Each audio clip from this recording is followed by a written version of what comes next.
Hello and welcome to my channel. It's a dark and cloudy day in the Netherlands today, so I do have my ceiling lights on, which makes the video a little bit yellow, but it's nice and spooky, I think. Today I want to talk about which 5 foundations I would keep if I had to pick 5 foundations that would remain in my collection. I hope such a circumstance never occurs, but you never know. You might need to downsize at some point, and then I don't know.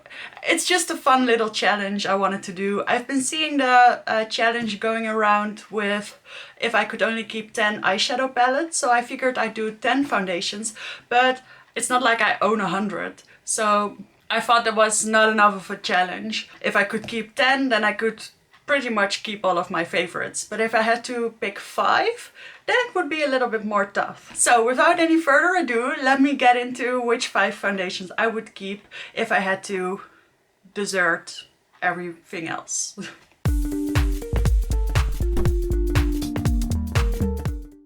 So let me say that these 5 foundations are not necessarily all my favorites. There are actually 2 that I wouldn't consider my absolute favorite top 5, but I would still want them in my collection. You know, you want a foundation wardrobe, as to speak. You know, a foundation for any kind of circumstance, any kind of coverage, any kind of finish. You want a diverse 5 foundations. So that's what I decided my choices on. So I'm going to start with the lightest coverage, and for that cause I chose this Le Beige Cushion Foundation from Chanel. It has this little puff, and then this is the foundation. This has really light coverage, so I'm just going to do a little swatch on my hand. This is the shade N12, which is a little bit pink for me, but as you can see, this is really light, but I like that. This is the kind of foundation I want to wear when I almost only want to wear a little bit of concealer, but I need a little bit more than that. So this foundation also dries down pretty much, and it leaves a little bit of sheen. So if your skin is looking a little bit dull and a little bit lifeless, then this is the foundation you can pick without making it look like you're wearing a lot of foundation. It does even out the skin tone a little bit. It doesn't really cover a lot, but it does cover redness a little bit. So it's a nice light coverage foundation. Moving up a step, I chose my Fenty Ease Drop Blurring Skin Tint. I have mine in the shade 1. Let me clean up my hand before showing you.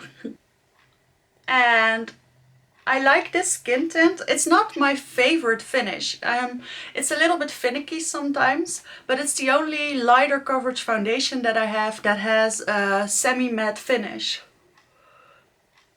So as you can see, the coverage is a lot higher on this one, but it still shows through my skin a little bit. You can still see my veins and little marks that I have on my hand. And this one has, well, I would say it is a natural finish, and I think I need that in my collection. I think I told the story once that if I'm going to my classes now, I don't want a full face of heavy makeup, because I'm pretty much the only one who wears makeup. You know, people will wear a little bit of mascara and a lipstick or something sometimes. Most of them don't. So I don't want to stand out too much, but I do like my makeup and I'm not ashamed of wearing it. It's just, I need a nice middle ground. And that's where the Fenty Ease Drop comes in really handy. So I've been finding myself reaching for this when I don't want my makeup to be too obvious, but I still want to wear it. Because I have a lot of those situations, I actually chose a second foundation that would sort of fit that category. And I think this might be one of my favorite foundations at the moment, like my number 1 or number 2 this summer. And that is the Dior Forever Natural Nude Foundation. I have this in the shade 1N, and I'm actually wearing it right now. The big difference between this one and the Fenty Ease Drop is that this one has more of a sheen. It's not super shiny, but it has a little bit more of a sheen. And I really like it for that reason. So it's more of the shiny counterpart to the Fenty. I'll choose the Fenty if I want to keep it really nice and casual. And if I want a little bit more shine, I don't know, a little bit more glow, then I'm going for the Dior. This one also has a nice smell, which does dissipate pretty quickly. And I really like the way this applies. So it's a little bit more creamy. And then it blends out super easily without any streaks or anything. So in that sense, I do see it's already blended out. This way you can see it. You see, it does cover a little bit. I think even maybe a little bit more than the Fenty, but sort of the same level. See, it doesn't really cover my vein, but I mean, that is very blue. But I really like the soft finish of this one. I was contemplating putting the Huda Glowish Skin Tint in this video, but I think the Dior is fine for that category. I really don't want to pick these 5 foundations. I'm really glad that I don't have to. I just started thinking that what is the one that I really need, and then it would be the Dior because it's more versatile. So those are my more casual, light to light medium coverage foundations that I can pretty much pull out whenever I want.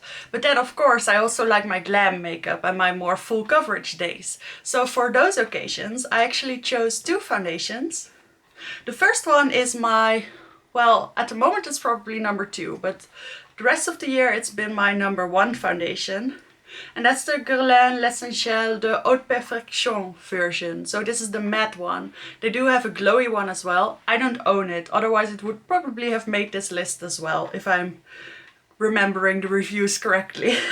So, besides the fact that this has the most beautiful packaging, this is actually the most flattering matte foundation, matte full coverage foundation that I own. It spreads out super easily. It is a little bit more thick, but it's not streaky at all. As you can see, the coverage is pretty high. And the way this is matte, it feels sort of velvety. It pretty much sets down on its own, but it doesn't become a mask. And I can already feel it becoming a little bit more smooth and velvet. And I just really, see?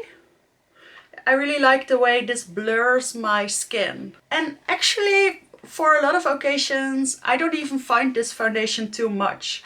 So what I was just saying about these other foundations being so perfect for every occasion, this L'Essentiel foundation doesn't demand too much attention. It's not like you're walking on the street and someone is thinking, wow, that's a lot of foundation. I don't think that's the way it is. It just looks pretty flawless, so that's almost a giveaway for you wearing foundation, but it's not like it's that obvious.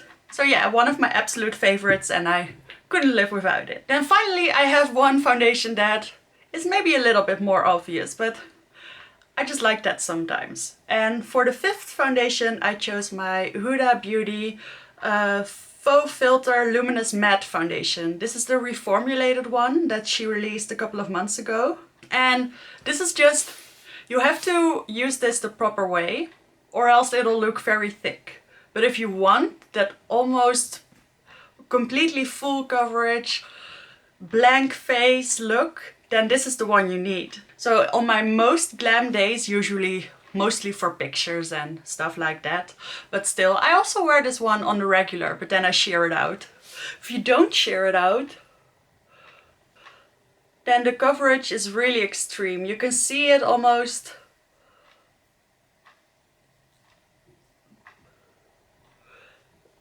You can see the thickness on my hand, I think, in the camera, as opposed to the one I was just showing you, the Guerlain one.